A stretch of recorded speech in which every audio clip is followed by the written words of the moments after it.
Ladies and gentlemen, welcome to the Geeks and the Noobs. This is SuperBeard Vince Hoover. We are here, episode 16, and we're talking about a brand new series this week. Moon Knight is on Disney Plus, and I am joined by my good friend from TikTok, the one and only Kel_McCosplay, Kel McBride. Kel, welcome to the podcast. Thank you so much for being here. I greatly appreciate it. Thank you for having me, Vince. I'm really glad to be here, and I can't wait to talk about this series. Yeah, so um, before we jump into the series, let's tell the people a little bit about yourself. Let them know who you are, what you do, and you kind of your fandom in the world of comics, comic book movies, and that kind of stuff. All right. Well, I've been a fan of sci-fi and fantasy and all that for as long as I can remember. I mean, Star Wars was just the film that really got me going on a lot of stuff as a kid.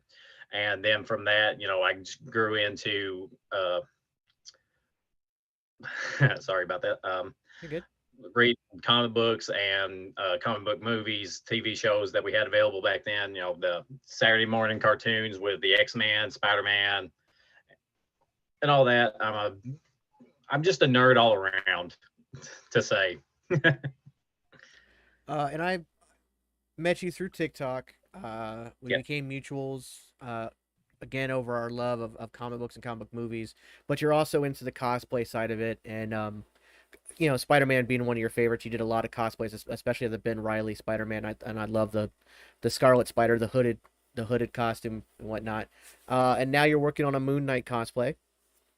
Yes. I have a good friend in Upper New York. His name is Calburn. He's also on TikTok, and he does 3D printing. He's helping me make the armor pieces because I'm going for the Lemire suit, the black suit with the white armor and cape and everything. He's also doing the cape for me, which he was actually more excited about than doing the 3D prints because he doesn't get to do a lot of sewing. So he's going to test it out for this, and we'll see how it goes. That's gonna be awesome. So we'll definitely have you back on once we get that ready to go, so we can showcase Yeah. that for sure. So the long-awaited Moon Knight series has hit Disney Plus. Disney did something a little bit different this time around than they have been doing, and a lot of other people have been doing it too, where a new series comes out and they'll put at least 2, maybe 3 episodes out that first day to kind of get you hooked. And they didn't do that this time. They've also a lot of the wording has been different around this series. It's called a limited series. It's not a series, it's not a new show. It's a limited series. It's almost like the plan is to establish the character with this series and then move him into the films of the MCU, because by limited series it makes you feel like this is it. There's no chance at a second season kind of thing. It just feels like this is it. But as far as an origin story goes, it'll be a 6-part series, and we only got the first episode, and I'm kind of glad that all we got was the first episode. Before we go into like the spoiler town, just give your thoughts on the episode itself. Well, the episode for me definitely wasn't what I was expecting. I mean, I had an idea from the trailers we got, but it kind of went in a little bit of a different route, especially when it does talk about the split personalities that Stephen Grant has. And I actually think it went better than what I was expecting to see. I think, yeah, I already had high hopes for the series, high expectations, but I'm blown away by the first episode. I really did enjoy it. It's very much on par to end up being it could very well end up being my favorite series if they keep up what they've done in episode 1 for the rest of the episodes and just keep going up like you would expect a series to do. I feel like this is going to end up being my favorite series. It definitely has a different feel than most MCU stuff. Definitely. It's definitely more aggressive. Oh yeah. I think we've already seen more blood. Before we get into spoilers, I'm just saying I think we've already seen more blood in this first episode than we've seen in most anything else, except for Yeah. maybe the shield in Falcon and the Winter Soldier. I was But going to bring up the same point yeah, about. yeah, well, yeah. Go ahead. You can dive. You're more than welcome to dive deeper into that. Yeah, no, I was practically going to say the same thing that you said. Is like the most actual blood that we've seen within anything in the MCU thus far was definitely the blood on Captain America's shield in Falcon Winter Soldier. But this series has definitely already taken that spot for most blood shown Yeah, no, that's with episode just one. one. So, Yeah, that's yeah, episode one. So yeah, we're definitely looking at um, something unique. It's also purposely not set in New York. It's set in London and Europe, which we'll dive deeper into why I said and Europe. yeah, Um, and obviously, it looks like from some of the trailers later on, some of the newer trailers that are for kind of like later in the series, that there might be some Egyptian scenes, like they might actually go to Egypt. That if not like physically go to Egypt, it could maybe be more of a almost spiritual trip, and I'll get more yeah, into that as we get into the spoilers. But all in all, it looks like this series is, and they've talked about how they're trying to keep it separate from the main MCU. Not that it's not canon, because it's absolutely canon. It's going to tie into the other stuff, but they just didn't want it to feel like you would half expect an Avenger to pop up if this guy was around, because he's obviously working a different. He's working a much more almost anti-hero style kind of work mhm, versus what the main MCU Avengers have done. So you would kind of expect somebody like maybe well, I mean, there's not too many of them left, to be honest. We're still establishing the new ones, but maybe somebody like Sam Wilson, Captain America, might like, hey, what is going on? Or maybe even a Bucky or somebody might pop in and be like, But plus, they've all got the multiverse going on. They've got all that stuff we've established through Loki and WandaVision. We've got Doctor Strange coming up, and I think that it was really smart to take this kind of outside of that and establish it, and because now it truly does focus on the character. And so before we dive yeah. into spoilers, let's talk about Moon Knight himself. Why don't you give, especially since you've gotten deeper into this, the Lemire run from 2016, which I think is the definitive Moon Knight run. Why don't you give the people a little bit of an insight into the character, at least from the comic book perspective? Well, Mark Spector's origin in the comics stem from his first debut was in Werewolf by Night number 32, I believe, and he was 31 or 32, originally, yeah. yeah, I'm gonna look it up something right like now. that. But he was originally brought in as a villain, but when people started 32. writing You were into right, Marvel, 32. yeah, when people started writing in the Marvel, say, "Hey, we're really intrigued by this Moon Knight character. Can you flesh him out a little bit more?" And then I think they made the switch to make him, not just another lackey from this corporation that hired Moon Knight to capture Jack Russell in Werewolf by Night. And then, the popularity of the character brought him back in the comics, and he was in several Spotlight books. And it was like, I believe that the Werewolf by Night came out in the late 70s, and then Moon Knight got his first official #1 comic in 1980 with Moon Knight #1. But the origin goes that Mark Spector was a mercenary and was hired by a guy named Bushman and to go to this town and retrieve some artifacts and everything. But Mark didn't like how Bushman was just ravenously killing everyone, so he stood up against them and he got shot, left in the desert to die. And that's when he crawled to the temple of uh, Kongshu, and Kongshu brought him back from the dead to be his avatar on Earth, be his fist of justice and revenge. And he did that, and he invented alternate alter egos to help him in his fight of crime. He had Mark Spector / Moon Knight as his main, the people that he is, but he also came up with the Stephen Grant persona, who handled like business and was a millionaire. He used his money from being a mercenary to fund his dues, willings and dealings on the stock market and build up his cash income so he could finance his crime fighting arsenal. And that's why he has, his crescent darts and the moon copter and different things to help him fight crime. The physics defying mooncopter. Yeah. Yeah. There's no way that thing would actually fly. Right. Yeah. So Stephen Grant, and there's also Jake Lockley. Jake Lockley, who is Jake Lockley is his ears on the ground, the ground level guy. He's a taxi driver by trade, and he can talk to lower incomes, low lives, to figure out where deals might be going down, so Moon Knight can come in and try to bust up something bigger later. And by developing those separate personalities, initially strictly for, one, to help hide who he is, two, for reconnaissance and whatnot, that turned into DID, dissociative identity disorder.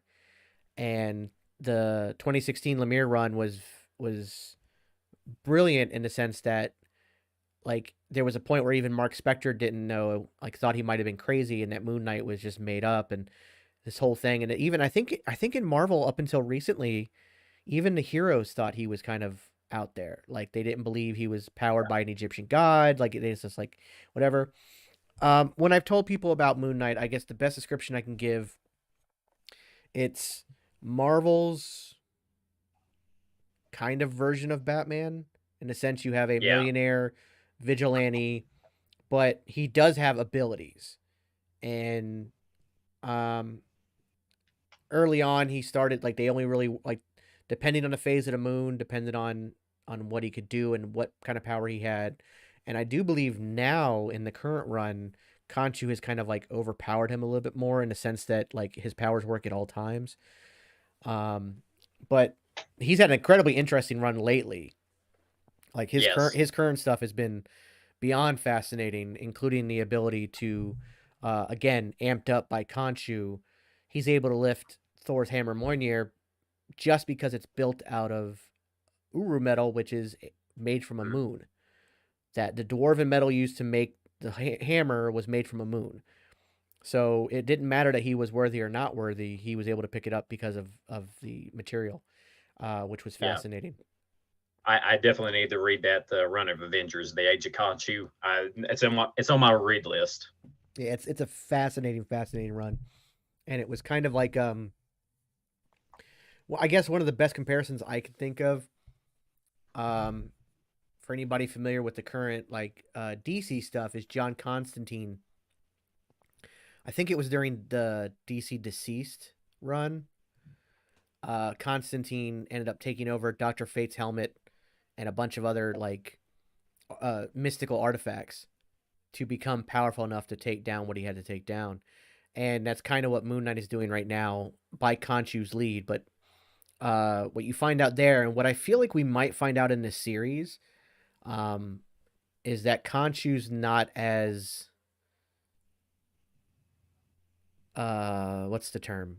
As benevolent as one might think.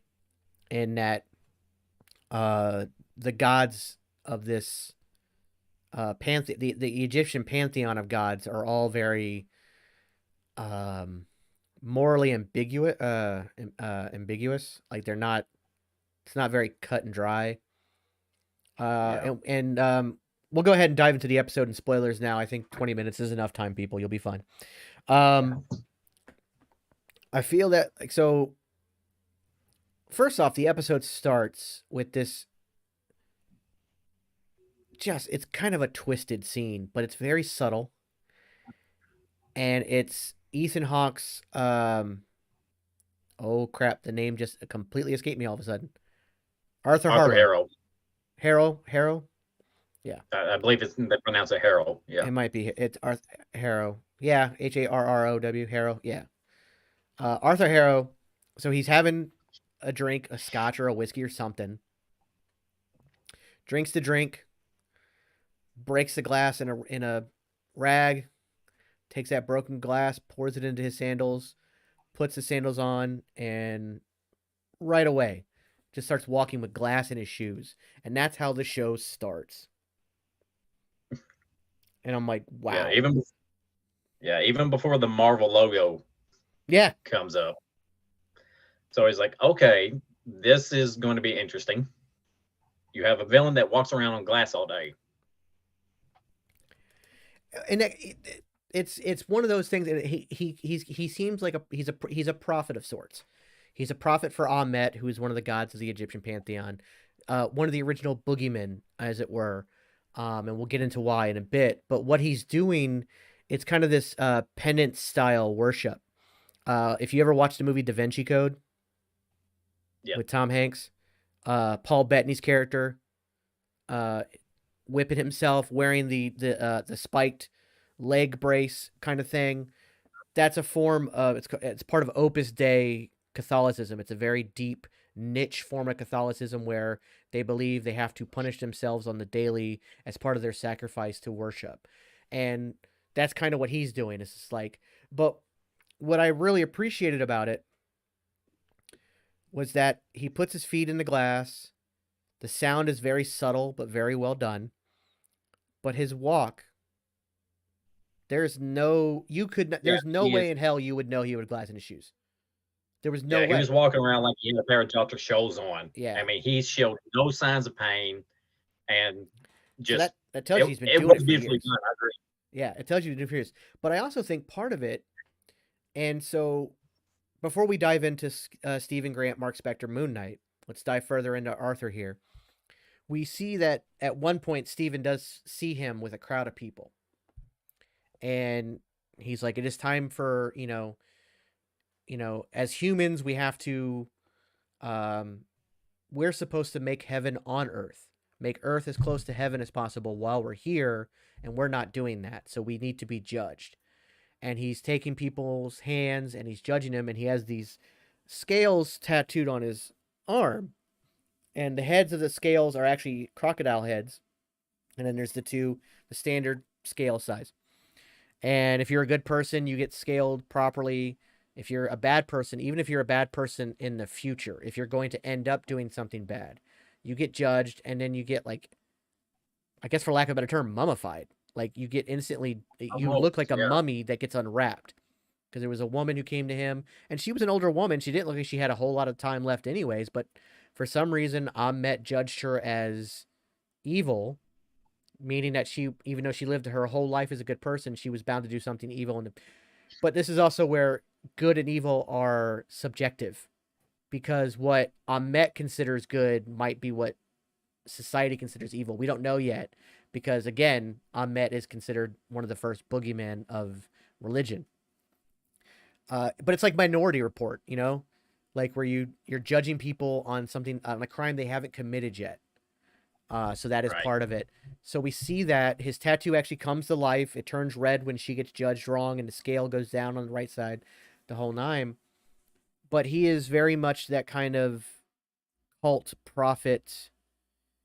And the thought that came to my mind when it came to him is the reason that he is punishing himself like the glass in his shoes is that maybe he was judged incorrectly when he came across Abet at whatever point, which I'm sure we'll get his origin through this in the MCU version. But I'm wondering if he struck kind of a deal to be her avatar, and in the process having to do some sort of penance along the way for his sins. That's a good possibility. I hadn't thought about it that far yet, but I mean, I would say within what we've seen in the episode so far, it could be possible. Yeah, it just feels like I get such, like, first off, Ethan Hawke, God love him, dude's such a good actor. Oh yeah. But I get such very much that what was the name of it? The Kool-Aid cult? The ones that all put on the white Nikes and drink Oh, Kool-Aid and yeah, um why is that name all of a sudden? They were all gonna go to a spaceship, so they all drank the poison Kool-Aid. yeah, I can't remember that. I can remember the name of the guy who was the main part of the cult, but I can't remember the name of the cult. I remember what the guy looked like. What was his name? Um, I don't well, know you why. asked me, I forgot. Yeah, I'm gonna look it up real quick because that's gonna bother me. Yeah, but yeah, he said that in interviews, Ethan Hawke said he based this character on the guy that was had that cult in Waco, Texas, Yeah, that guy too. Yeah, yeah, yeah. Jim Jones. Jim Jones. Yeah, Yeah, yeah. The Waco thing was nuts. That guy thought he was Jesus. yeah. Yeah, that was weird. But that whole thing was handled incorrectly. But I mean, there, like, there's no denying that Ethan Hawke is the villain of the show. But at the same time, there's no denying that he thinks he is the savior. He Oh thinks yeah, he is like because he's so far in the first episode, he's very composed and he totally believes what he's doing is right. I mean, he definitely does not see himself as the villain from his portrayal so far. And that's one reason why I'm really liking the way he's approached this role yeah, so far. yeah. Well, because in Marvel, like we have Loki, who at first, you thought he didn't see himself as the villain, but of course, Hmm. in retrospect, especially through the Loki series, he's like, yeah, what I was doing was wrong.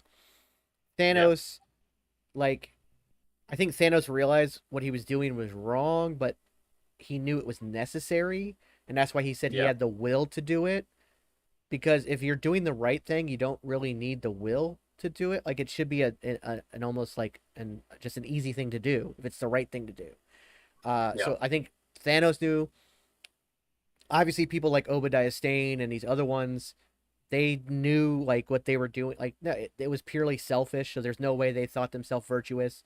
Um, yeah, like Baron Zemo, like he knew what he was doing was wrong, but it was revenge, and it was he felt like if he was able to take down superheroes, it might be a greater good for the world. But he also knew that it was at the core, it was revenge. So like yeah. to me, I feel like we're really getting our first look at somebody as a villain in the MCU who genuinely believes they are in the right. Like there is zero doubt whatsoever. There is no conflicting thoughts. There is nothing. He's not going Yeah, to look at anything he does and goes, even in retrospect, I don't think he could look back and go, no, oh, you know what? Maybe I was wrong. Like he is so devout in what he believes and yeah, what he is doing that I think we are getting absolutely. our first genuine. Trying to think of a good villain I can compare it to. Maybe like the Joker, just in the sense that the Joker. Well, no, because the Joker knew what he was doing was wrong, but Yeah, he reveled yeah. in the wrongness. Um, Ray Ghul, maybe. yeah, maybe. Yeah, because he believes 100% in what but he's also kind of a cult leader. And that's Exactly. again, Yeah, it's that kind of like the thing about cult leaders is yes, they manipulate and brainwash people, but it all starts with their own brainwashing. Something yeah. gets in their head and changes their rules of morality. And I say rules because we're kind of born with the rules of morality.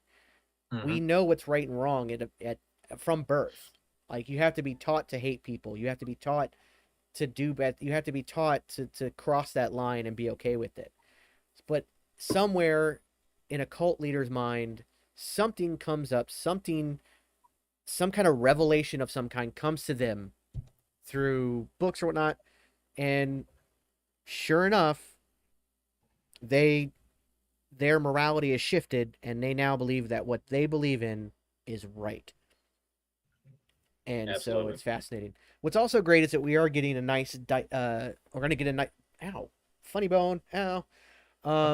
We're gonna get a great, wonderful dive into Egyptian mythology, and Yes. I'm a huge. I mean, I've got hieroglyphics written on here, and I plan on doing my whole arm with Egypt. It's like I love the Egyptian culture. I've always wanted to like decorate my room in Egyptian stuff. My favorite ride at Universal is The Mummy's Revenge, um, I think it's. I hope they don't take it down completely. I know it's down right now.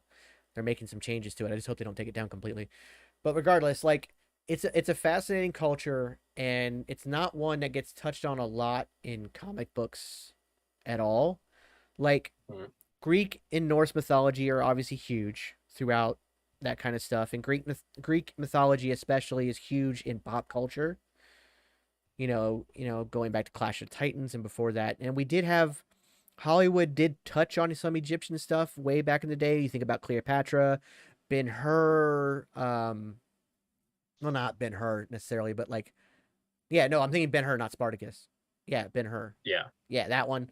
The Greatest Story Ever Told, which is still more of a Bible story, but it does touch on the whole Moses, the Ten Commandments with Charlton Heston.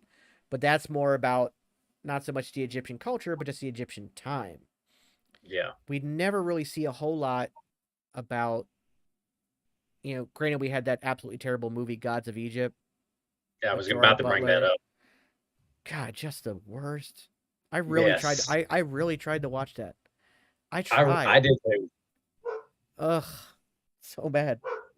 But we don't really get a lot. But even in the comics, like Khonshu is kind of the only real. I mean, that and maybe what King the Conqueror did when he was, Ramen Tut. But like, there's not a lot touched on in Marvel. DC has touched a an extra toe in the pool as far as that goes with like the Hawkman and like Black Adam. But even then, their mythology is very rarely touched on. Hmm. So I'm excited to get that in this series as well, and hopefully we get more um, visuals. And speaking of Egyptians, what did you think of Khonshu? Like the look? For me, I love the look. I think Khonshu's look in the series matches what this series wants to do. Uh, just period. I mean, because in the comics, when you see Khonshu, he has his giant bird skull head, but he's also wearing like the Mister Knight suit. Yeah, So for them to change that up and just make it where he has like these loose ribbon rags, like he has been mummified, but it's almost like a priest kind of a look. yeah, It I think it works for the story that Moon Knight as a series is trying to tell. I agree. And Because go ahead. also Moon Knight's suit has that same kind of look and feel to it, so it would make sense that Khonshu would make his avatar, his uh, persona, as he is. Yeah, I agree. And I think because he has the Khonshu has the head of a crane. It's a crane, I believe. Long Uh, build, long build herring, something like that. It's yeah, the something. long build. They're the tall long build birds of Egypt. Very prevalent in their writing. Let's see if I have. I don't have it on this one, but um, so the Moon Knight, like the mask, like or the cowl, comes to a point similar to the bill of the bird, which I think is very something that even in the comic books they did. But I love that fact that his costume is it kind of wraps around him like a mummy. It gives you Yeah, that it wraps around and bandages almost, and that um what it also I think it does is it lets you know this character has powers because the suit is and, not something he puts on. It comes to him. So yeah, and that's something that the comics have never really done. yeah, It's just been a suit. yeah, and I think that helps differentiate him better. And I think that's one of the things that the series obviously is getting correct. But I think that Conchu, I mean, he looks great. He really looks like the current run that's going on right now. Like it looks straight out of the comics. I think it's a fantastic job.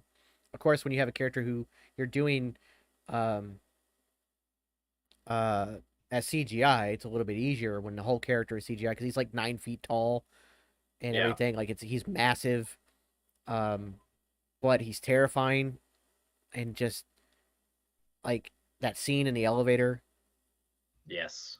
is like this is like the first real dive into horror as well for Marvel. Yeah, and that's a point I want to bring up a little bit later on when we start talking, going through into spoiler town a little bit more. Yeah, for sure. Because it's just like it's it's hard to put into words without spoiling it. So let's go ahead and start spoiling. Which we All kind right. of already did. We've kind of already mentioned some spoilers, but like full on spoilers from here on out.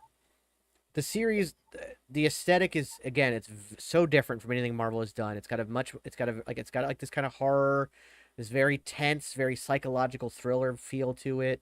Um, so I'll break down the story a little bit and then we'll dive into that kind of stuff. So, um, after we see Arthur put the glass in his shoe and everything, we see Stephen Grant, played by Oscar Isaac, waking up in kind of a panic, checks himself to make sure that he's still chained to his bed.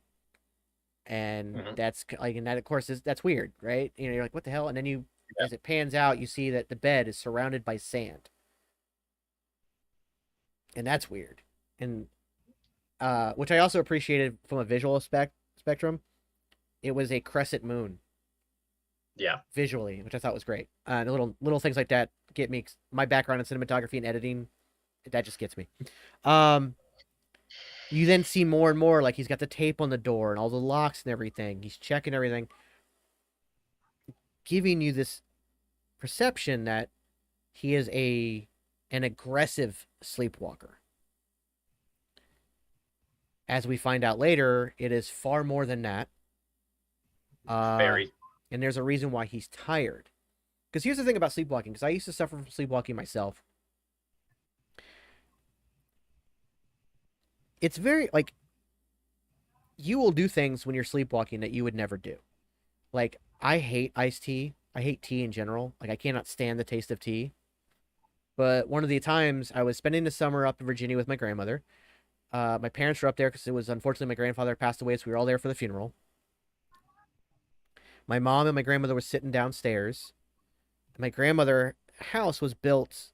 It's Seaford, Virginia. It's one of the. It's a super old town. The house was well over 100 years old. So the stairs, instead of having your standard 16 steps to go from one floor to another, there was 18 steps, and they were much steeper, and they were Mhm. narrower. Somehow, completely sleepwalking, I was able to come down the stairs, not kill myself, walk up to him. I said something. They couldn't remember because I was kind of jarbled, kind of like nonsense. I grabbed my grandmother's large glass of iced tea, chugged the entire thing, and then walked my happy bass back upstairs and went to bed. I woke up none the wiser. I didn't wake up tired. And there were other times when I would wake, my sleepwalking would be, instead of just being a few minutes like that, it'd be a couple hours. Like I'd literally get up, I'd go into a kitchen and pull stuff out and act, I guess, like I'm cooking or something, or I'll put TV on, completely sleepwalking, and it would be a couple hours, but I never woke up exhausted. And that was kind of like, even though I knew the story coming into this, I knew about the DID, the dissociative identity disorder. That was my first clue as a viewer that something is off. So, why don't you dive deeper into who Stephen Grant is in this series? Okay. Well, Stephen Grant in the series that we've got so far, he lives in London, and definitely has probably one of the worst Cockney accents since Dick Van Dyke from Mary Poppins. Just gonna throw that out. Oscar Isaac said the But same thing. He yeah, says it in several interviews that the accent is terrible. but in a odd way, it kind of works. I feel. Is it Well, terrible? Yes. I'll explain why it works a little bit later too, as we dive a little bit deeper into the character. But explain him, at least what we learn about him at first. Yeah. Well, like you said, he was checking his bed to make sure he didn't get up in the middle of the night without him realizing it, because he's checking the sand for footprints and seeing if anything's been disturbed in his house. And he gets up, he gets ready to go to his job. He feeds he has a fish. I can't remember his name at the moment, but his fish only has one fin. And so he's also talking to his mom which I really wonder. I'm like, who is he actually talking to? It's a voicemail. Every time he's been on Yeah. the phone with her, he's getting her Okay. voicemail. So I knew. I'm thinking, and this is just a deep dive, because I think that Mark Spector is very aware of Steven. Oh, It's almost the exact opposite of how Steven has zero awareness of Mark. Mark has mm-hmm. all the awareness of Steven and helps keep Yes. his life in check, which is why he straps himself back in. He makes sure not to disturb a stand, that kind of stuff when he leaves. I believe that Mark has set up maybe like a burner phone or something with a fake woman's voice on the voicemail, and that Steven thinks it's his mother, and it's nobody. Okay. That's just my theory. That's, I don't have a lot to go on, just other than the fact that it's always voicemail. See, I didn't realize that it's voicemail in the later calls in the episode. Yeah. It's. I thought I went because I went back and watched it again just to make sure, and I've watched it 3 times now, and so did I.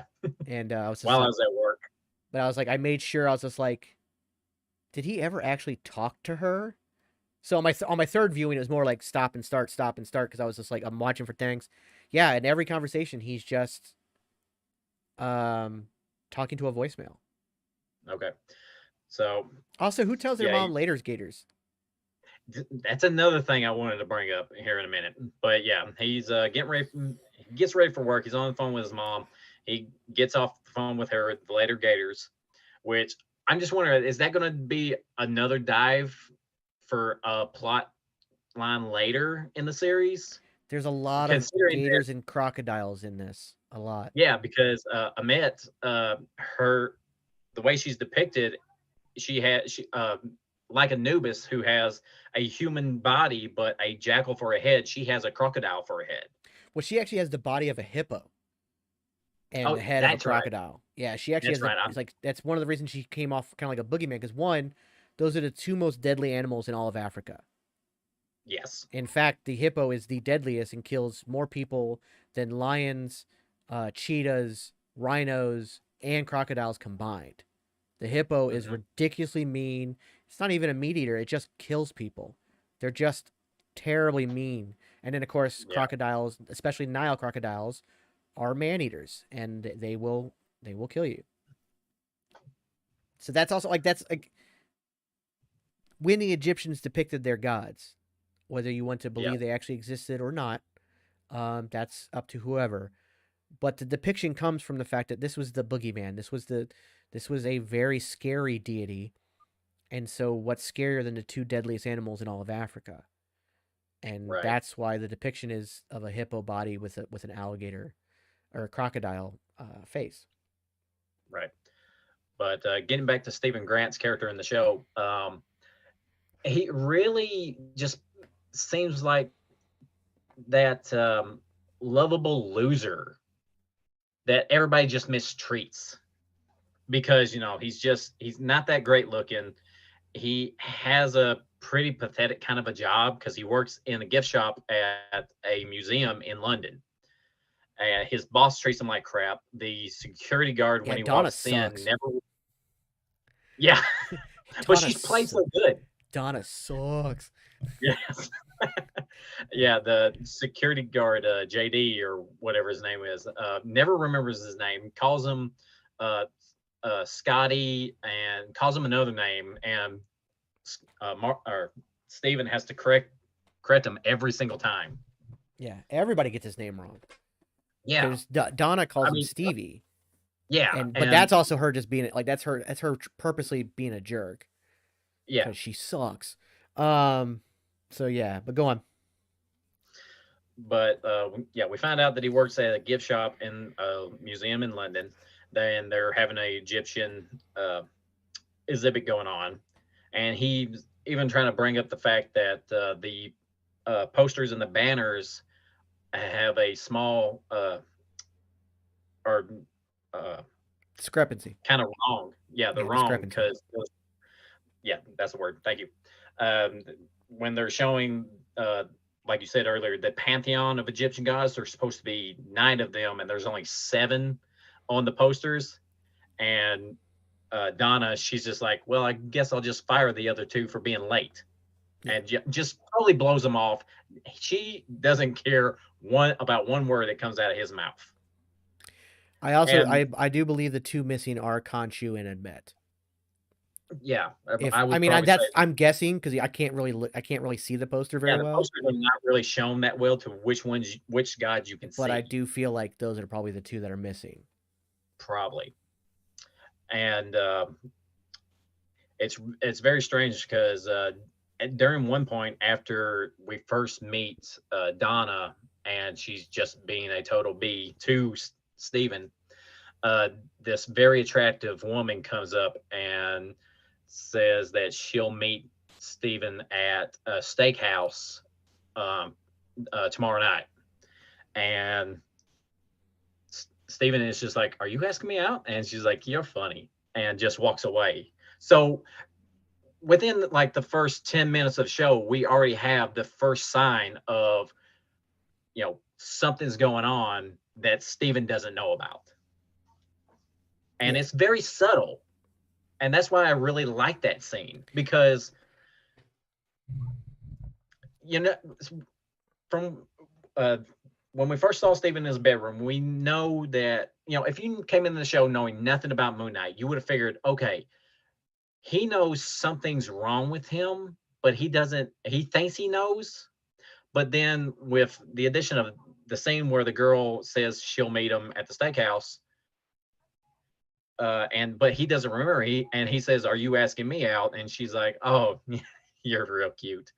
And then walks away. If you really pay attention, you're like, okay. But the way she talks, it makes it sound like they've already planned this, and Yes, she's just exactly. reassuring. Okay, because her first statement is, "We're still on for 7 tomorrow, right?" Exactly. And it's like, okay, and that was great. And I have a theory on that too. I talked about this. I joined the Geek show after show right after the episode last night. Good friend Vagabondage was on there, and we talked a little bit about that. And I have a theory on that. But yeah, so Steven he's a loser, but part of the reason he's a loser is just because he doesn't like, and this again, it goes into the reality of DID. He's a vegan. Like Donna makes you like, what is a vegan gonna eat at a steakhouse?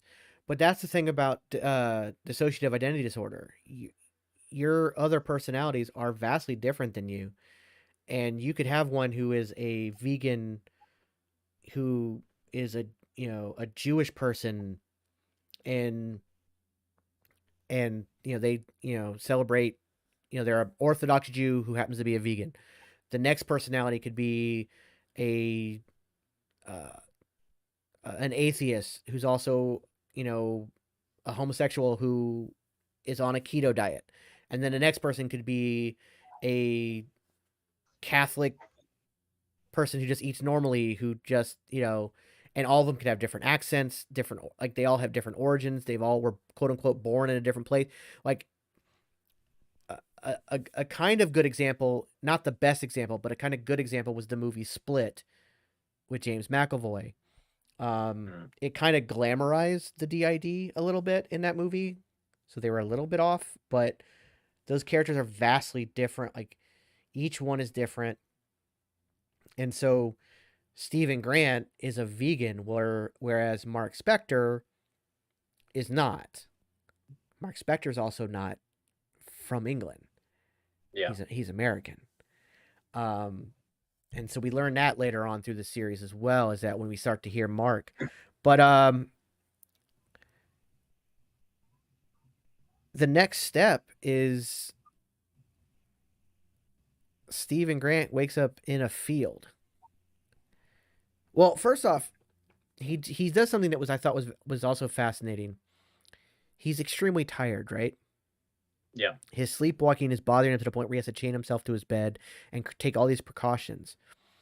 But instead of worried about the sleep, because he is so tired, and you can see it on his face, he is worn out. Yeah. He's actually playing an app to help him stay awake,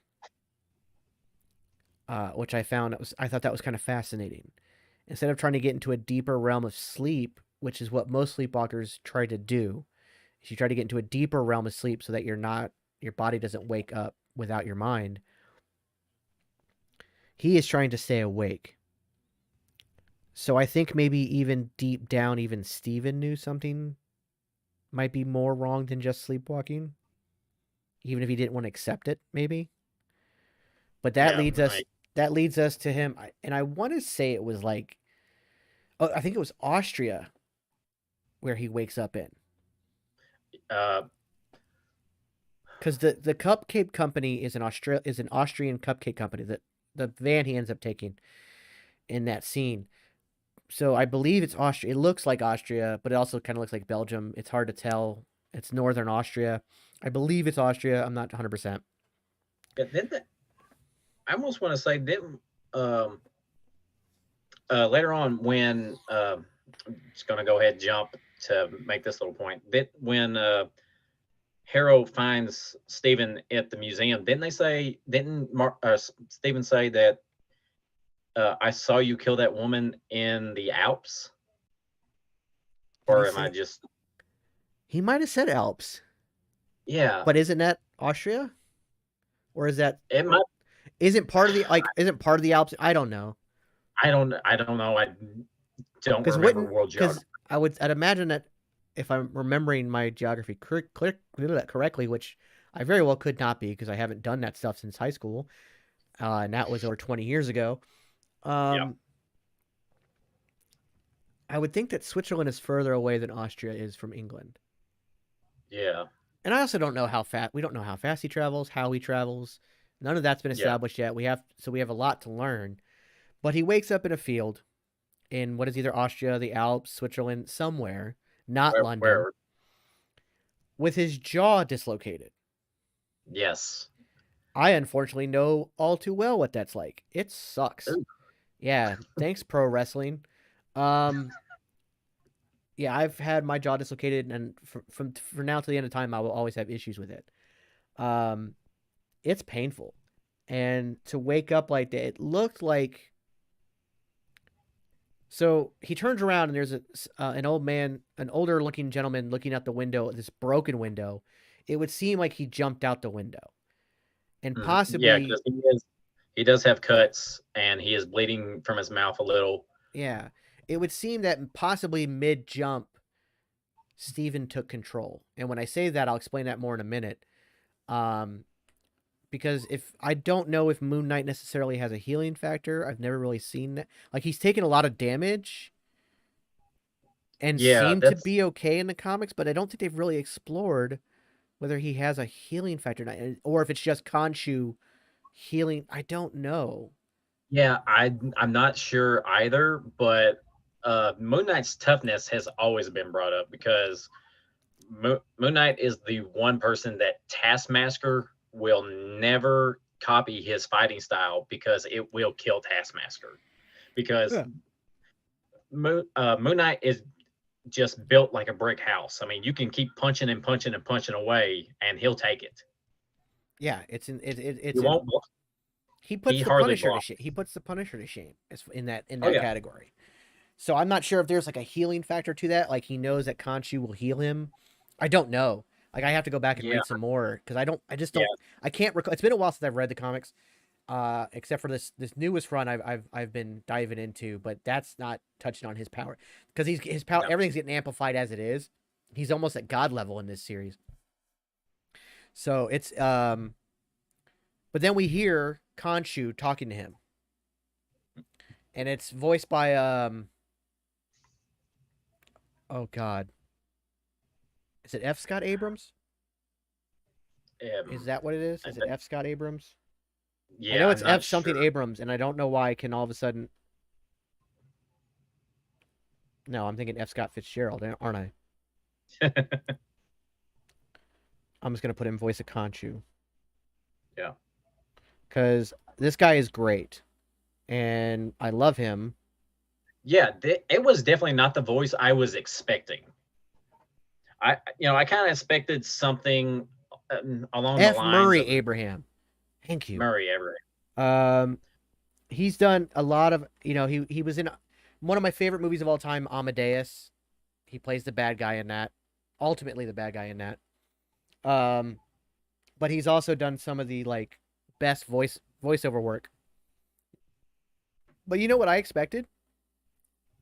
I expected Oscar Isaac to be doing the voice of Khonshu, similar to how Benedict Cumberbatch does the voice of Dormammu, and how I because there's it's kind of a reflection of the character, the Yeah. god in the mind kind of thing. So like, I half expected a voice modulated Oscar Isaac to be the one doing the voice, and then when I first heard it, it was F. Murray Abraham. I was like, whoa, great choice, because like you flat out felt it was a god talking to him right away, and that was pretty fascinating to hear that.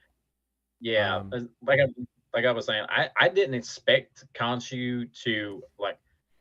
I do like the voice that Khonshu has, but his dialogue was definitely not what I was expecting, because usually when you think of like, going back to Dormammu, he was very uh he had that omnipotent presence.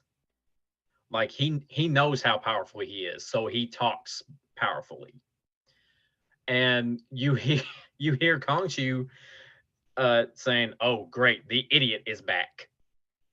I didn't yeah, expect him to. Khonshu's a dick. Yeah, I Yeah, mean, he's a there's no dick. doubt about that. Yeah, he's a dick, and I kind of appreciate that it's a slightly more grounded take. I mean, obviously it's a god. He's a 9 foot bird Yeah, skeleton god, but that Abrams has approached this uh, with this kind of grounded. But that's like if you read Khonshu in the comics, he's a dick. Like yes, he calls Mark an idiot all the time, and so I appreciate the way they handled it because, like I said, I very much felt as soon as the voice came out, I very much felt a god presence. But at the same time, you're right. mm, His dialogue is very like almost like a New Yorker talking. ordinary. Like he's like Yeah, yeah, like a New yeah. Yorker talking to somebody. Oh, I gotta hold on. Always the fun stuff. I gotta ban somebody. Okay, that's done. All right. All people trying to get us to go to their spam websites. No, thank you. Yay. Uh, yeah. So F. Murray Abram is amazing. Love that dude. He's also in the movie Lax Action Hero with Arnold Schwarzenegger. Again, he's supposedly his friend, the cop. How do you get to Carnegie Hall? Practice. Um, Oh, that's him. and then that's and he turns on him. Yeah, that's F. Yeah. Murray Abram. Oh, Um, okay. love that dude. Love that dude. He's such a great actor. He's Yeah, he was 82. good. It's hard to believe. He Um, doesn't. if you look at him, he doesn't like except for the fact his hair is gray instead of black now. He looks exactly the same. Wow. So good for him. But yes, we got that. We started to see a bit more, and this is where I kind of get where people who are living with DID have a slight problem with the character because the whole like so in his pocket, by the way, when he lands, which we didn't mention, there's a golden scarab. He's running away from these henchmen. There's a very funny scene where the henchman waves at him because he waves at the guy in the window, and the other henchman goes, "What are you doing?" And they start shooting at him. Um, but this is where he stumbles across Arthur Harrow, sees him judge a person. You're a good person. Judges the woman. You're not a good person, and she mummifies right there. And then Harrow knows that somebody's there, so he basically points him out of the crowd. He's like, "You need to give me the scarab." He tries to give him a scarab, but then Mark is somewhat taking over and not allowing his, he's like gripping it Yeah. tight, won't let it open. Then he's moving his fist away. That doesn't happen with DID. Also, the way they switch between like control, where it almost feels like a transition. Like you see Steven's face, like, and there's like a Yeah. shift, and then the camera shakes a bit. That's a little of it's kind of a glorified comic book version. Um, and I understand the people who are upset with that, but we kind of have to like let that go because the DID isn't purely mental; it is part metaphysical from Khonshu. Hmm. And I believe as we dive deeper into the MCU version, we might find out that Khonshu is actually the pure reason why we have this split. Um, so we have to kind of accept that and take a step back and understand it's not meant to represent pure DID. It's just a comic book version of it. Um, but we get some like really cool scenes. Like so, we talked about the blood earlier, and this is Hmm. where this comes in because finally Arthur gets pissed that he's not giving up the scarab, so the henchmen come in to take it from him. Steven Yes. kind of freaks out, and then he comes back, and he's standing there with the scarab still in his hand, but his hand is now covered in blood. And it pans out, and all the henchmen are Or just dead or ground to ground, and all of their heads have been crushed against the pavement. Like, just, they're all dead, and they're all blood. Like, this is where we talked about it being the most bloody, because it's just like they were, although we didn't see it, brutally murdered. Like, the Suicide Squad level, brutally yeah. murdered. And I just want to mention that I think that the cut they did where you were talking about how Steven kind of eyes rolls back in his head, the screen starts flashing black and white for just a split second, and then as soon as it stops, you're back in the next scene, and all the carnage is done. We don't get to see it. So we are just as confused as Steven is of what just happened. And it might be that I don't necessarily think that DID works in that kind of like instant flip all the time. Yeah. Like, because I've seen like some interviews with people like psychiatrists that have DID patients, and they videotape the sessions. It's like, can I speak to this person? And then like eventually that person will come out. You don't see like a drastic shake kind of thing, but you do see a kind Yeah. of shift in their mannerisms. And like, that's the thing about DID. You could also have people, like I mentioned, how some could be Jewish or Catholic or atheist. You could be left-handed naturally, but your other identity is right-handed, and it's your handwriting's perfect. Like, you might never know how to play guitar, but your other identity is a rock star. Like, legit is one of the most badass guitar players in the world. Yet if you pick up a guitar, you can't do it. So I think it's interesting that we're getting the audience is made to feel like how Steven would feel, in the fact that when he's not in control, it's literally a blink. It's just, Yeah. I was in control, now I'm not in control, no time has passed, but then you look around, everything is different.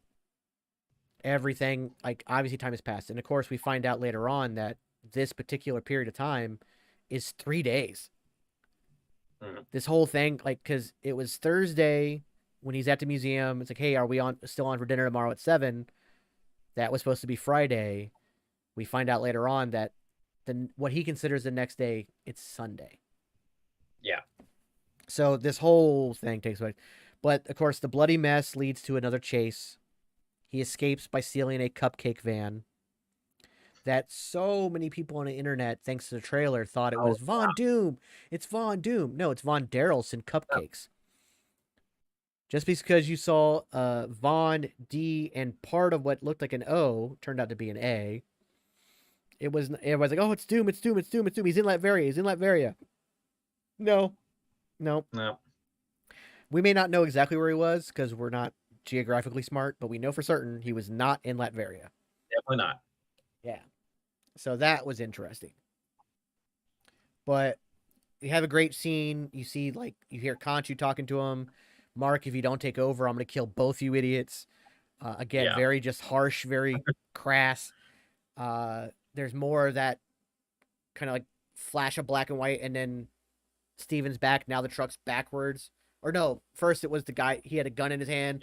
The Guy was guy dead. jumped on the back of the van and came in, and Steven started throwing cupcakes that was beside of him, and then smeared one in the gunman's face, and he's trying to get the gun close to Steven's head to shoot him, and he was like, no, no, and then he does his little seizure, and he blacks out again.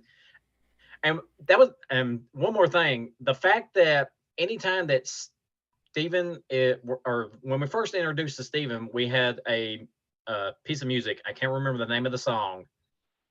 I was like, "When I Wake Up." I think that was Yeah. the. It's an old They 60s, played that. old 60s pop tune. Yeah. Yeah.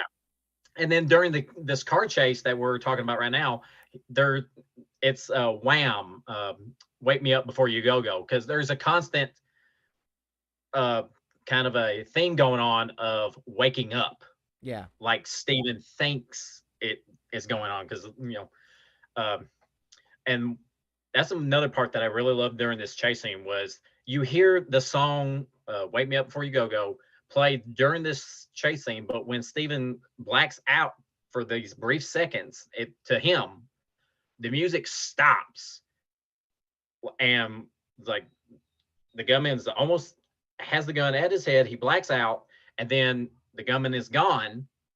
Steven's holding a gun, he drops it, he looks in the back of the truck, the gunman has a gunshot wound to his head. Again, the bloodiest thing Marvel's ever done.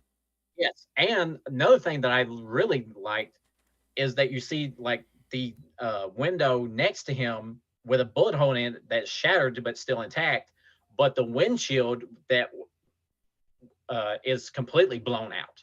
Yeah. And it was like so much happened for an extended point of time, but for us it was just a split second. So we didn't see anything of what happened, and Steven is trying to process all of this at the same time we are.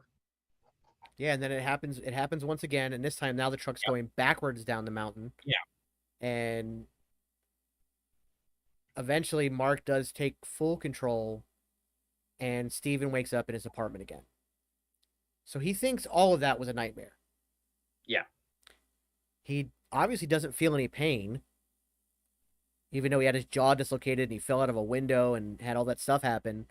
So that's what I'm saying. There has to be something that Khonshu's doing. Has to be. But he doesn't, like, because he wakes up from it thinking it's a nightmare.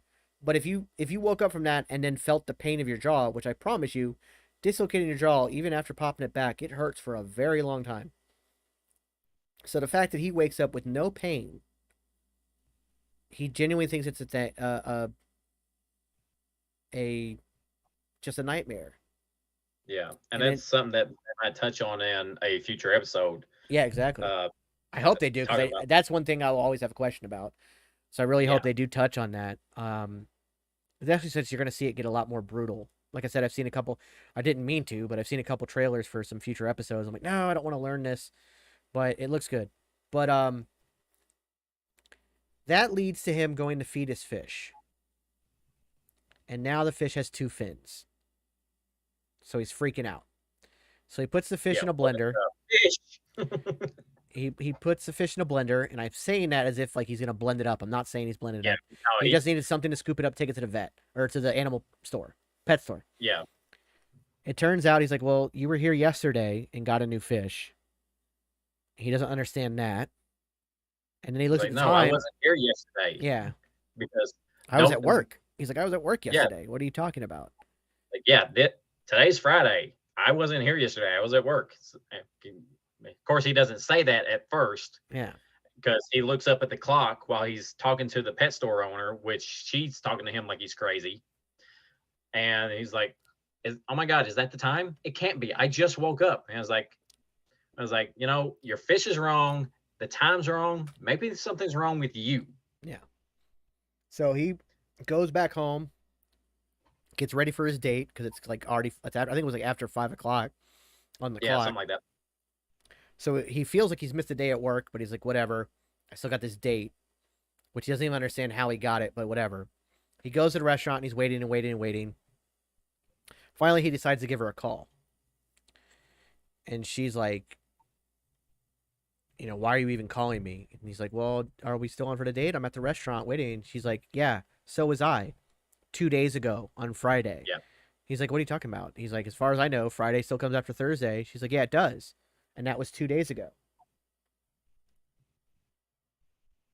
Just a second.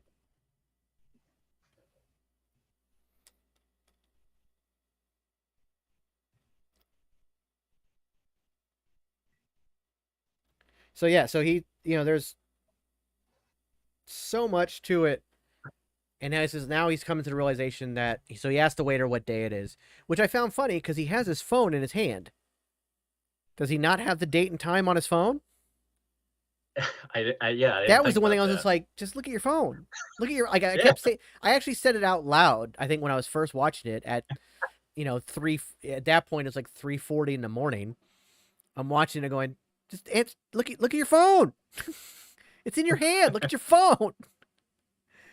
Um, but he's unsure. So he asked the waiter, and then he just huge depression, and he goes, you know what? I will take a steak. But he has apparently been vegan his whole life because he has no idea what yeah, he he did. well, Yeah, what cut he of doesn't steak know do how you to want? order He has no idea how to order it. He's like, I want it very good. He's like, I'll put you down for well done. He's like, yeah, that works. So it. he's Yeah, just just giving up. give. But here's the thing too, and this is something that a lot of people don't realize. So if you're vegan for a very long time, even if you ate meat growing up, if you become vegan after a couple years, if you were to eat meat again, it will make you sick to your stomach because your body has learned to go without it. And it's something that, like, if you want to eat meat again, it's kind of a process to get back into it. I know a lot of vegans who are former vegans who have gotten back into meat, and that first couple meals, they're kind of rough. He's fine. He's depressed, but he's fine.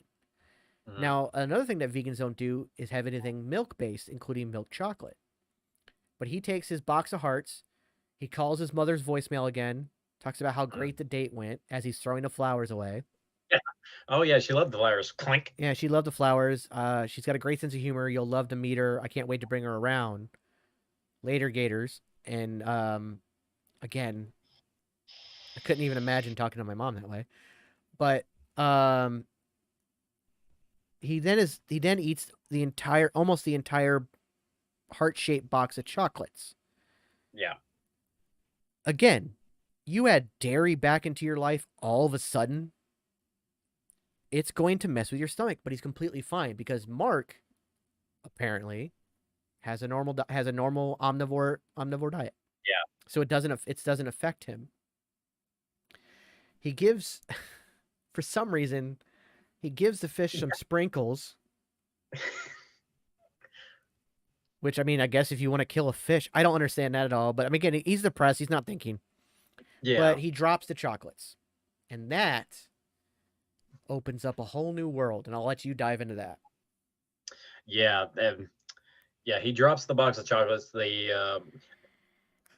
go everywhere for what's left, and he starts picking it up, and then he noticed something underneath a rug that apparently he's never noticed before. I guess he just didn't look at it closely enough, but whatever. So he pulls the rug back, and it looks like scratch marks on the floor of his flat. And he looks at the table right next to it, and then he pulls the table along the same line where the scratch marks are, and he gets to the location where they stop, and he's just looking around and looks up, and he sees a loose wooden panel that for some reason he's never noticed, or maybe it was something happened and it did move out just a little bit. So he climbs up the top of the table, looks inside, and that's when he finds uh, a, an old flip phone and a key with a tag with a U a U for it looks like a logo for some kind of a company, like a company brand. And so he takes the phone, he plugs it up, charges it up, and gets it turned on. And he's just scrolling, and there's just been one person calling as like Layla, Layla, Layla, Layla, Layla, Layla. And till at one point where it says, I'm Duchamp. going to burp, Duchamp. Duchamp. Or Yes, thank you. Duchamp Which is, is French. It's yeah, Frenchie. yeah, It's a character which Frenchie is who is in the comics is his in the best friend comic, now. yeah, his best friend, and he knows that Mark Spector is Moon Knight, and he goes along as his side because Frenchie is a expert pilot, so he's the one that always flew Mark everywhere in the Mooncopter, or tagged along to help him out on various missions that he was a part of. So I do appreciate that they threw the reference in the show. As a fan of the comic books, it's nice to see that he is represented. I I really don't think we're gonna see Frenchie. Yeah, I'm not sure. I mean, I'm not sure. maybe. I mean, I would definitely like to see it, but I don't think we're going to. Yeah, I'm not holding out hope for it, but I would like to be pleasantly surprised if it happens. I Exactly. do think it's going to focus more on Layla, who Layla looks to be a replacement for uh, Marlene, Marlene. which I'm Yes. okay with because Marlene as a character sucks. Yeah. I mean, she was She was Mark's. kind of a damsel in distress, kind of that prototypical damsel in distress who became this annoying character. So, like, if they make her a more solid, strong character and decide to change the name, I'm okay with it. Having a Yeah. so by eliminating the Marlene character is fine, and having this new character Layla, perfectly okay with that. Yeah. So am I. But yeah, he plugs up the phone and is just checking out the numbers, and then suddenly he gets a call from Layla, and he's like, he jumps. He can't believe it, and you can kind of see him arguing with himself. So, do I answer it? Do I not? But he does, and she gets on the phone with him. It's like, I was like, thank. I was like, oh my god, I can't believe you're actually still alive. Where have you been for the last few months? I've been calling and texting you almost every day. And it's like, yeah, I just found this phone in my loft. And I was like, and then she's just like, what's with the accent? And Yeah, he's just like, what accent? And it's like, what? Where have you been? What have you been doing, Mark? And he's like, what did you call me? Because now this is the second time that he's heard the name Mark. He's first heard it from Conchu yeah. talking went during the chase scene and Let everything. Mark take over. Yeah, Yeah, let Mark take over. And so now what he thought was a dream, he is now starting to say, was it? yeah. It's incredibly shocking, You can, obviously. yeah. And that, and I want to bring up this little fact that I really, really enjoyed during the filming of just this first episode and the way it was edited together, is how we went from when we first see Steven wake up, you know, it kind of falls along that line of dopey comedy a little bit. And then when Steven is trying to stay awake in his apartment, we're still trying to follow that goofy comedy kind of line a little bit. And then once Mark wakes up in that village where he meets Haro and gets in the car chase, then the aesthetic turns to action, Yeah, an action film. And now we're back. What we think we're back at the comedy part. I say comedy, but it's more like just. I almost don't like even that. know. It was almost filmed like a rom com, really. Yes, yes, Like that the love, yes, like you mentioned before, the lovable loser, and it yes, was that, almost exactly. like you're gonna see him blossom into this leading man kind of character. Yeah, When the reality is, it is a psychological thriller yes, slash action. yeah. So yeah, I So get what you're after, saying. yeah, we get the action part, and then we think we're back in this rom com, and then his date goes awry because he's missed 3 days that he doesn't know about, and then that's when it twists into a psychological thriller, and then later, then right after that, after the psychological part comes, like you mentioned earlier, that the horror scene with Yeah, Khonshu in the,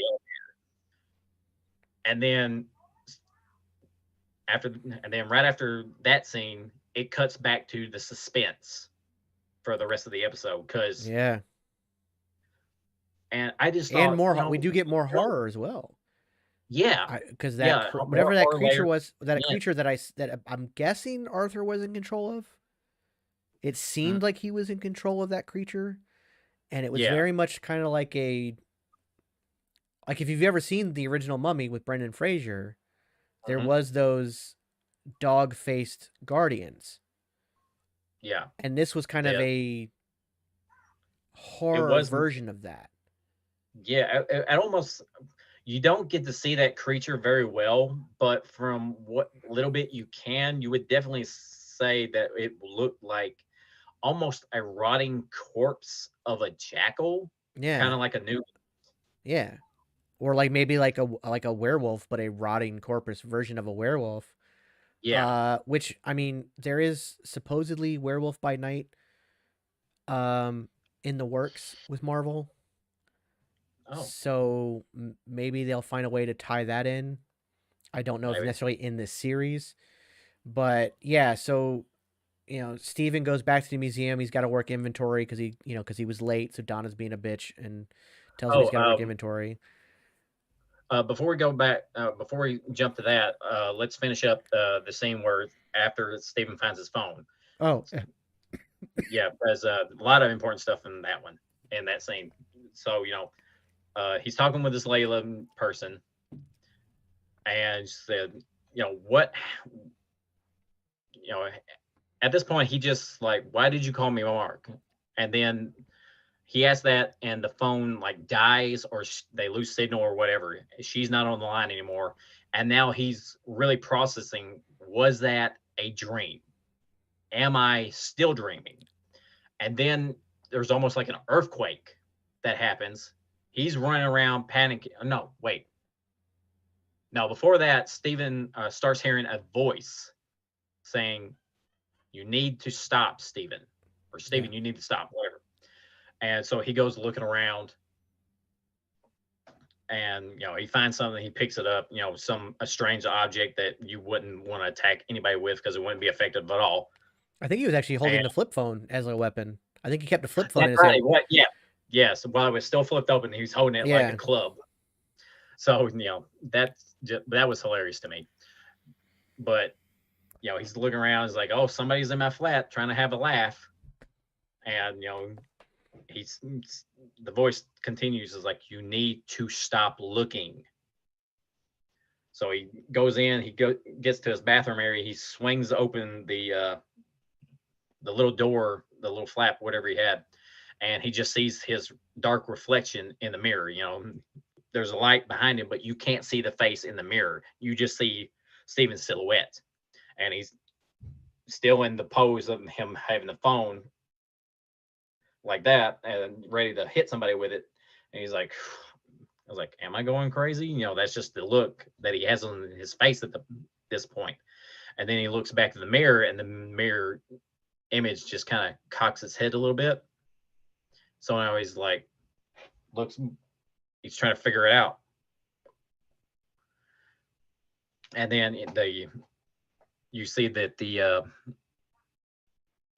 silhouette of him is closer, and he says something else. You need to let me take control, or you need to stop. Repeats what he said before. Something like that, yeah. Yeah, and then that's when the building starts shaking in an earthquake. It seems like Stephen runs outside in the hallway and gets to the elevator trying to get out. And the lights, But by that, like the lights and the power are all flickering and everything, and yeah, yeah. the lights are flickering like crazy. He's on the 5th floor, which is where his apartment is, and he goes down to the 3rd floor, and the lights are still flickering, and he thinks that. Oh, and before he gets down to the 3rd floor, he turns around and looks at his reflection in the mirror that's in the elevator, trying to see, he's you can just see him trying to figure all this stuff out in his head, because he's looking at one mirror and his reflection is moving without him moving. So now he's looking at another mirror trying to see if maybe it'll do the same thing. Because you can just see the vast confusion in his face, in his body language. I mean, he doesn't know what to believe right now, without a doubt. So, the door opens back up. He starts to get out. He sees that he's on the 3rd floor. He starts pushing the button to go down to the ground floor. And then that's when the lights start flickering again. And then you can see Conchu flash in when the lights flash on, but he kind of disappears when the lights flashes off. And with every flicker of the lights, Conchu gets closer and closer to the elevator. And when he reaches his hand into the elevator, he covers up his face for a brief second, and then it's an old lady Yeah. saying, "Thanks for holding the lift." And then she gets freaked out because he is freaked out. Yeah. He tries to play it off with the whole "I lost my contact" thing. But there's Yeah, another key here, and this is again to the horror aspect of it. This is something that it's a trope in horror, but it's one that people don't think about a lot. Is the whole like your reflection not doing what you're doing in a mirror. yeah, So you move away, but your reflection is still there, kind of thing. And that happens a lot throughout this episode from this point yes, on. And that's creepy as all hell. And so that's another aspect of horror. But it also got me thinking, though, before we dive into the museum scene where Moon Knight finally shows up. And I'm wondering, and we'll find this out as the series goes on, because Mark is obviously very much aware of Steven. He doesn't want Steven looking into this any more than what he already has found out. And I'm wondering if in this version, Steven was created as an alternate persona so that he had a life, but he also was completely separated from the Moon Knight character. So if anybody found out that Mark Spector was Moon Knight, it wouldn't affect anybody in Steven's life because they are different. yeah, Because even if you take No Way Home into account and nobody knows about Peter Parker anymore, I mean, one, there's a chance that Khonshu isn't susceptible to the magic of Doctor Strange.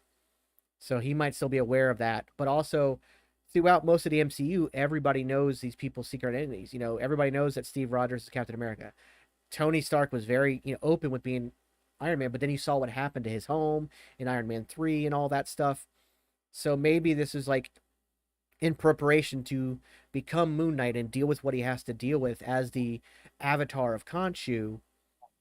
Instead of having a secret identity, he has a whole other personality so that he can have a regular life. But the life he wants for Steven is not what the life that Steven has. And that's why, and going back to the date, I believe that one of these times, Mark Spector was still fully in control after whatever he did as Moon Knight. yeah, So now it's morning. He's like, well, I got to go to work. Steven has to keep his job. So he goes to work as Steven, probably puts on the Cockney accent, but he's much more confident as Mark. So he sees this girl, can tell that Steven likes her because he sees her all the time as a tour guide. He now has the confidence to go talk to her as Mark, goes up and gets the date as Mark for Steven. Like, I feel like Mark is trying to look out for Steven, whereas Khonshu just hates him, hates this yeah, aspect of him. Mark is looking out for Steven because it is the only way to honestly have any kind of secret identity in any kind of life outside of being a hero, vigilante, whatever you want to call it. It's not that you can have a secret identity, you have to have a whole other personality. yeah, So I feel like in this, the dissociative disorder, identity disorder may come from not so much from Mark creating these different aspects of his life to continue his crime fighting and have different avenues, and that leads to a psychotic break that creates them as full personalities. Rather, in this version, it might be that Mark has created Steven as a way to fully hide his mercenary work as Moon Knight, as well as allow him to still have a life. Because it seems that the whole time Mark is around and awake in some kind of way. Now that that's why he's like, you need to stop looking because like you don't want to open this trap door. Like you need to not yeah, know the things I know. You need to not know what I am or who I am or what I do. And I know that one of the yeah, other trailers, that key leads to like a storage facility where all of Mark's equipment and stuff and passports and secret agent shit is all there. And the yeah, line was, "You were never supposed to see this, Steven." So I feel like in this version, Steven is more of a coping mechanism slash ability to give at least his body and part of his mind a life that is completely safe from anybody finding out who he is. yeah, It's just a theory, but I feel like what we got out of this episode is what garners that theory. yeah. Actually, I did have a thought about that, and my personal theory on this was that maybe Mark created the Steven persona to hide because as Stephen Grant, he's just a face in the crowd. Unassuming. Even if he, yeah, exactly. I mean, just the way he dresses and everything, he's just you put him in a crowd anywhere, he would blend in anywhere. He's just unnoticeable, really. So maybe the reason why he has to go to that storage locker is to find something that maybe he took before the events of the first episode, or hiding his equipment. It's like, as Mark Spector, I've got into some stuff right now, and I need to disappear until I figure out a little bit more what's going on. So by limiting my if I can hide out somewhere and then I can still investigate later on and limit my time that I'm seen. Yeah. Well, it's kind of like, for me, that's what I mean. Like, it hides his ability. It allows him to do his work kind of without fear of being caught. Yeah. Because even if somebody was to find out that Moon Knight is Mark Spector doesn't exist. He's a ghost. Yeah. And that's what Stephen Grant does. It allows him to be it's the truest way to be a ghost. So it allows him to truly escape. But like, Stephen has such a sad life. Like, it seems like his only friend is a living statue in the middle of the park. Like, he has that whole scene where he talks with the living statue guy, which that guy must hate him. Yeah, I was. Yeah, like, how annoying must that be? This guy just comes and dumps all his problems on you, but he does like. The only person that he can talk to as a friend is a guy that doesn't speak, and he just is a living statue. It's basically he knows that guy can't go anywhere. Like, he knows, like, he's kind of like a captive audience at that point. But I mean, I will say that Mark does make sure that people tip, and he does leave the guy a tip himself. So I mean, didn't he bring him some snacks as well? Yeah, he left him some snacks too. So like, he does like take care of the guy in a way, but it still must be really annoying because you're sitting there trying to make you're just there trying to make a living out there as a street performer, and this guy just comes up. I don't know how many days a week he does it, comes up and just sits there and dumps all his personal bullshit on you, and so that's got to be annoying. But that's like Steven's only friend. Yeah. And that brings up another good point. We're talking about the later Gators when he talked to his mom. And when he's talking to the living statue, he was like, I will catch you on the flip-flop. Yeah, it's like ooh. It's like Paul Rudd in I Love You, Man. Yes. Where he feels the need to say something catchy and fun, but it never comes out right. Yes. Which, by the way, I Love You, Man is one of the greatest movies ever made. Truth. Love that movie so much. So yeah, it's I don't think Mark's intention was to have a personality who ended up being just an absolute loser of a man, which is why he did try to get the date for him, and why he's probably still goes to, if he's in control during the day, he still goes to work. Because while he's been late a lot, it doesn't seem like he's missed days. That was never mentioned. Right. It just gets mentioned that he's late to work. And I bet you he's only late as Steven. I bet you the meticulous mercenary that is Mark, the soldier that is Mark, is probably never late. And that was another aspect when Mark goes back to the museum later on in the episode. Donna comes up and says, hey, I need you to take this down to wherever. And I was like, did he have the day off on that Friday? Because she never brings up that he missed work. Yeah. And she's like, you're still doing inventory tonight. And she had said on Thursday that you're doing inventory your next shift. So I'm wondering if, you might be like, I thought about that too. Like, was he supposed to be off? Because he missed the whole day of work. If he wasn't, you would have thought she would have brought that up. She didn't, but he does kind of stand up to her a little bit. Because he does, on his way to the museum, he sees Arthur in the crowd. He tries to get the security guard to stop watching otter videos in enough time to like maybe save him. Don't let anybody in. It's like, dude, it's a free museum. How am I supposed to stop anybody from coming in? Then we also find out later, as Arthur comes to him, that one of the other security guards is part of his cult, and some other people in there are part of the cult, and they start to surround him. And that's when we find out a little bit more about Ahmet. and how she judges people's past, present, and future. And then there is no judgment for Steven. He holds his arms and does the whole ceremony with the cane and everything, but the scales just vibrate and never actually lay a judgment on him because he's Yeah, so full well, of chaos. yeah, because we, as you said this earlier, if Ahmet sees you as a good person, then the scales on the tattoo scale stays black, and if it judges you as a bad person, it turns to red. And it drops down When on the right side, yeah.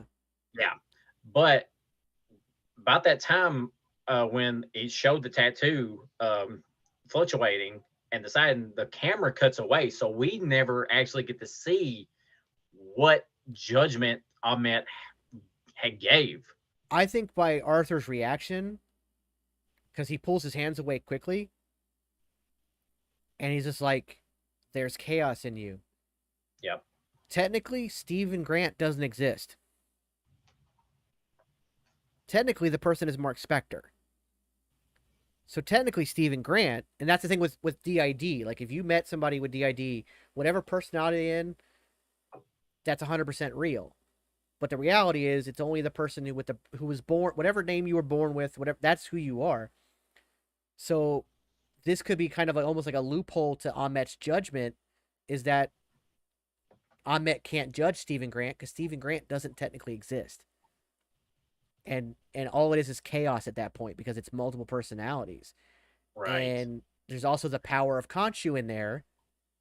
So that might have something to do with why it also can't be judged. But Khonshu apparently, and I need to do more research on this on the actual Egyptian, because in Egyptian mythology, Khonshu his name literally translates to traveler, and he is the moon god. But you travel by moonlight, because in the desert it's much better to travel at night than it is during the day, obviously.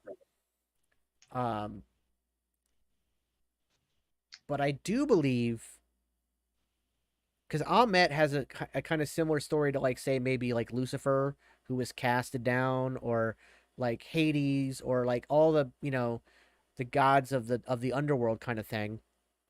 Whereas people like the other gods turned on them because of how they didn't represent what the rest of them represented, and how they seemed to be away from the program, away from what the idea was.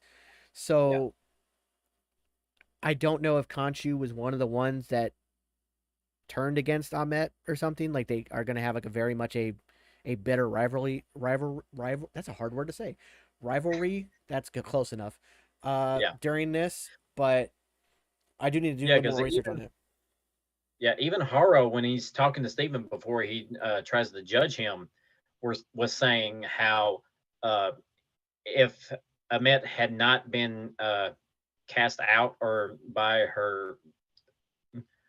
the other gods, she would have been able to lay judgment on like Hitler, and he names a whole bunch of other people. The Argentinian genocide and stuff like that. Yeah. I do find it fun. Like, they talk about, he's like the Avatar, and then of course Steven makes the joke about the blue people. It's a great movie. Or are you talking about the anime? Are you talking about the anime Avatar: The Last Airbender? I thought that was cute. But yeah, what you hear about Ahmed, like I said, again, being cast out, being cast away by the fellow gods of Egypt, and being quote unquote misunderstood. And again, that's part of the brainwashing of Arthur Harlow, is that he believes wholeheartedly that Ahmet is good and had only good intentions. But what we don't know is what Ahmet considers good might actually be bad to what the rest of humanity considers good. So that's something that's going to come across in this too. And then that led to, Arthur getting away, or Stephen getting away. Arthur letting him go because the chaos freaked him out a little bit. He's like, let him go. Yeah. Also, before Stephen gets away, Haro was talking to him about it must be difficult with those voices in your head. Yeah. Because it seems like he already knows that he is an avatar for a god. I think after when he realizes, like, it must be so difficult. But then, so they leave. And now Steven's stuck on inventory overnight. He's doing it. and he hears a dog. And for some dumbass reason, he decides to go look for it. Like every other white person in a damn horror movie, he decides to go look for the dog. Then we hear the dog turn into growls, and we see kind of in the background, you see little shadows, and you see like Yeah, a slight look at the head as it I hides know. around. There's all this different, again, very horror esque. Then we hear over the PA, Arthur's back. He's somehow back in the well, he's back in the museum because one of the security guards is part of his thing, so he probably got let in. Yeah, And he's just like he wants that golden scarab back. I really hope that's not a MacGuffin. I really hope that's something that like it's not going to be just like the suitcase in Pulp Fiction kind of thing. I hope we do find out what it is. I think we will, because if you noticed at the end of the credits, when they have the CGI going along with the credits and stuff, you actually see wings sprout out on that scarab, which it did not do in this episode. So it's going to be like a key It or might be like part of a ritual to get Ahmet back to life, maybe. yeah, Um, which is again why I feel like this show will end up in Egypt. Um, but then we see it's like we said, it's like some kind of like decomposing werewolf jackal kind of creature, something right out of the Mummy. And this is where Mark's like, you need to let me take over. You need to let me. I can protect you, but you have to let me. yeah. And this werewolf type creature is just like vicious. I mean, you see it running towards Mark. At one point, it jumps up on the wall and then jumps down and lands on top of Mark, but he's able to free himself and get away and keep running. And he gets to a door, and there's a couple of supply closet shelves, and he pulls one down, and the thing just jumps up on the ceiling and starts chasing after him on the ceiling until the light fixture gives away and it drops him. But the creature just falls, and it's just hauling just to try to get after Mark or Steven at this point. So yeah, the thing has agility and is able to climb walls for a brief second of time. And he gets to that bathroom and locks the door. And he's like, "Oh my God, I'm going to die. I'm about to die." And then he hears Mark saying, "It's like, we're not going to die." And he looks at his reflection, and his reflection is just looking back at him. It's like, "Look, you need to let me take control right now." And it's like, "This isn't real." He starts slapping himself, and he just, "No, this isn't real. This isn't real, but I'm going to die." And Mark, the reflection in the mirror, is just like, "I'm not going to let us die, but you have to let me take control." And I thought that shot was shot beautifully, because from the way it looked like it was one camera. Yeah, it was done very well. Yeah, and you can, because there's mirrors on both sides And the back of, wall. yeah, there's mirrors on Steven's left and right, and on the back wall, and you can and Mark's personality reflection, whatever you want to call it, shifts between all these mirrors as Steven is looking at them. And even what I really like is that on that back wall, like you mentioned, you can see the door getting pounded in, and saying Mark saying that creature is about to bust in here and kill us, but you have to let me take over so I can protect us. And it just turns back around. It's like, "Oh, I can't do this. I don't know what's going on." And finally Mark's just like, "Steven, I'm not going to let us die, but you got to let me take control." And then Steven's just like, "Okay." And then he starts doing his little kind of a seizure, and the lights are flickering. That's when you finally see the bandages come out of like his clothes and start encasing him. About that time, that's when the door busts down. You can see this creature lunge and actually tackle Steven before he's got his full suit on. And then the camera cuts back to the hallway going to the bathroom, and you can just hear the biggest rumble fight you've ever heard. Then that sink comes Like, flying out. the sink comes flying out, shatters half of it. And at that point, you actually see the creature kind of almost come out the door a little bit but get drugged back in. And then when the camera pans around the doorway just a little bit more, you can actually see the creature clawing for its life. Now this thing has shown no fear until that point, Yeah. which I thought was just amazing. Yeah, some people were actually like, it almost made the creature sympathetic. And I'm A like, no, little, I mean, a little bit, but not really. I mean, not really. I mean, that thing would have killed anyone it come in contact with, no doubt. But for something to terrify something that looks like it has no fear, I mean, to me, that says a lot. yeah, exactly. And then that's the very famous scene from the trailer Yeah, where he's just beating the ever loving shit out of it. I mean, just straight up pounding it into the ground, and then it cuts, and that's it. yeah.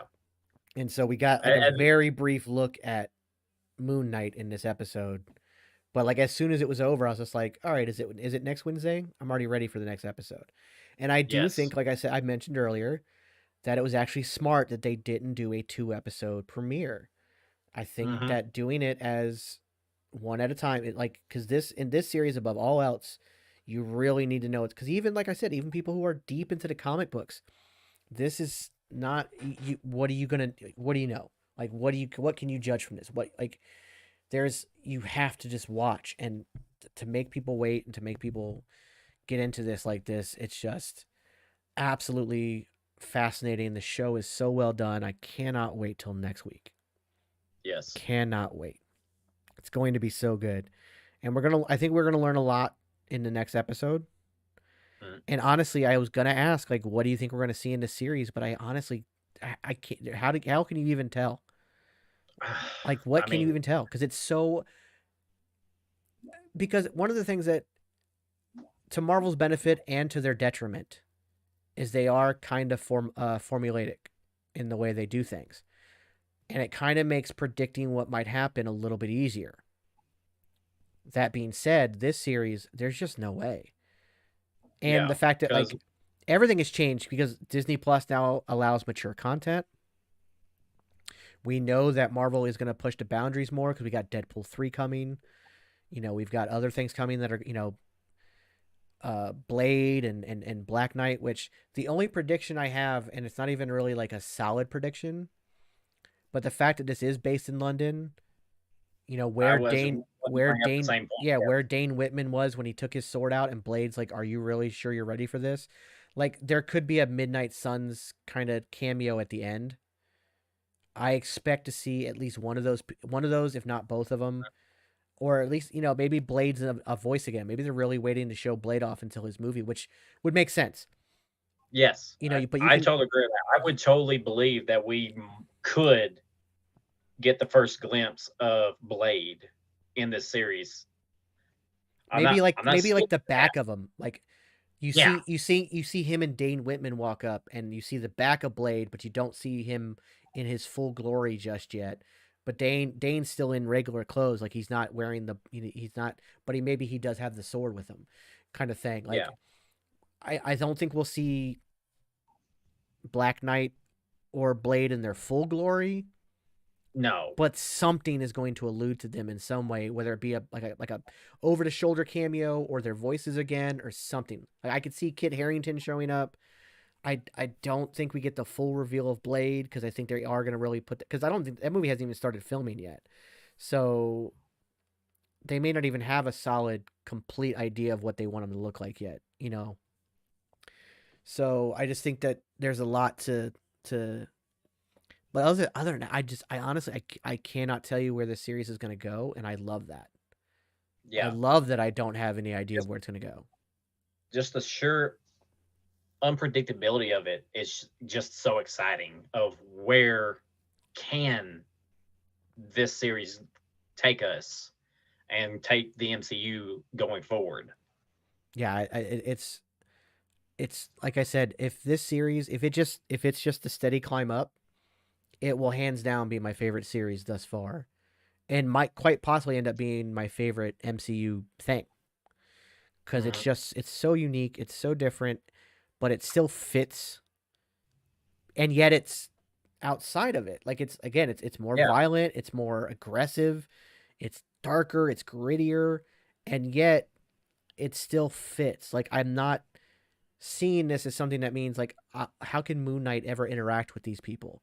I absolutely can see him interacting with the rest of the Marvel universe, the Marvel Cinematic Universe. That is. So, um, I really feel like there's so much that we don't know when it because also like Marvel is going, the mysticism is becoming a bigger part of it. Magic is becoming a kind of a focus. Of course, we have the whole multiverse. Yeah. Um, so I'm not sure if Moon Knight will really play into that kind of stuff, but I think maybe as like I feel like Multiverse of Madness might kind of help, maybe not necessarily close the door on the multiverse, but kind of control, like bring it into a more controllable aspect and bring it Yeah. down to something that they can handle. But I do think it's going to open the doors to more mystical issues, like we have, Gargantuan, Gargantuan showing up in it, and all these other stuff we saw in What If, and so you're going to need more. And of course, vampires have been talked about a lot in this phase. They've been name Hmm. dropped 3 or 4 times. Werewolves are coming, so we're going to get a more mystical kind of aspect to Supernatural. supernatural. That's Yeah. the word I was looking for. And so you need people that can deal with that, because the heroes we have now, that's kind of out of their wheelhouse. It's not really something they would deal with. And also, there's something you said at the beginning of the episode that I wanted to touch on for a second, talking about how, uh, Moon Knight's origin in the comics, he was kind of an anti-hero, and it really got me thinking. This is the first time that the MCU has done an anti-hero kind of story, Yeah, it because really is. Because like, everybody else was a main a big name in Marvel. I mean, and I'm yeah, still very much, yeah, and I'm still very much on the yes, we now have the Netflix series on Disney Plus, but they're in their own section. They're not. I don't consider them yeah, canon. And as Charlie Cox has talked about, yes, there's quite possibly a new Daredevil series in the works, but it's not going to play off what they did in seasons 1 through 3 of the Netflix series. It's going to be a new thing, quote unquote, born again. And so like it's not going to really play off that history. So Punisher, although an anti-hero, if they bring Jonathan Berthel back, it's not going to be necessarily completely that version of it. It's gonna, because what happens in those series won't affect the MCU. That's on the outskirts of the multiverse. yeah. So really, this is the first true anti-hero that we're getting in the MCU, and it's absolutely fascinating. So I'd like to say, like, before we sign off of here, thank you so much for joining me, Kel. It's been great. I definitely want to have you back next week for episode 2. I would Um, love to. yeah, it's gonna be fan. I think I have a feeling that our minds are gonna explode after the second episode. Um, Yes. I know that Morbius comes out this week, and I will be seeing it. I don't know how much I'm gonna want to talk about it, considering all the news I've heard from like the reviews, and even when your own director, when the director of the film is out there spoiling the post credit scenes on Twitter, that doesn't bode well for the film. So I'm concerned going in, but I'm going to go in and try to keep an open mind. But I don't think we're necessarily going to touch too much on Morbius next week. I think we're going to be focused on Moon Knight. Um, in fact, I may just do my Morbius stuff on TikTok because I don't think it'll be worth more than like a 60-second video. So, but that being said, I will go see it. So we'll see how it goes. I mean, if it's better than I expect, then maybe we'll talk about it. But everything I've heard, it's not sounding great. And that's not from like, Yeah. and I don't trust critics, but the people I trust, like Theories by T has seen it. The guys at Weekly Planet have seen it, and I trust. I trust them, and they're doing their best to not shit all over it. But you can just tell that they're shitting all over it. So I think we'll focus on Moon Knight next week, Kel. I think that'll be our focus. All right, that sounds good to me. Yeah, and you'll have to give us an update on uh On the cosplay. yeah, we'll have to get an update on the cosplay. I don't know why that word escaped me. But yes, get a couple of so before we go, tell the people where they can find you on social media and go ahead and tell everybody, where they go. All right, you can find me on TikTok under Kel_Mick Cosplay, all one word, and that's really the only social media that I post content on a regular basis when I have the time to, because I have a big family. I have a full-time job as a CNA, so I make my content when I can. But yeah, you can find me there on TikTok. Feel free to follow, like some videos, and Vince, I just want to say thank you again for bringing me in for this, because Moon Knight has become a near and dear character to me over the last few years. When I first started hearing people saying Moon Knight is just Marvel's Batman, so I was like, a Marvel version of Batman. I think this sounds intriguing, so I started researching it. I was like, okay, got a few comics, and I fell in love with the character. So to see him portrayed on the screen in a different way than what I'm used to reading, it worried me at first, but after seeing this episode, I am hooked all into this new version. Absolutely. I still love the comic version that I have, but this is a very fascinating new take, and I'm all on. I'm all in. Yeah, I'm completely with you right there. As much as I love the comic book character, this version is fascinating, absolutely fascinating. So, thanks everybody for tuning in. As always, make sure you like, subscribe, follow, all that jazz. If you're on YouTube, hit that thumbs up button, hit the follow button. If you're on Twitch, please hit the follow button. And if you could be ever so grateful, please subscribe. You can use your Prime subscription to do it. Make Jeffrey Bezos pay for it, but it helps the podcast out a lot if you can do that. So thanks so much for that. And we will see you guys next week.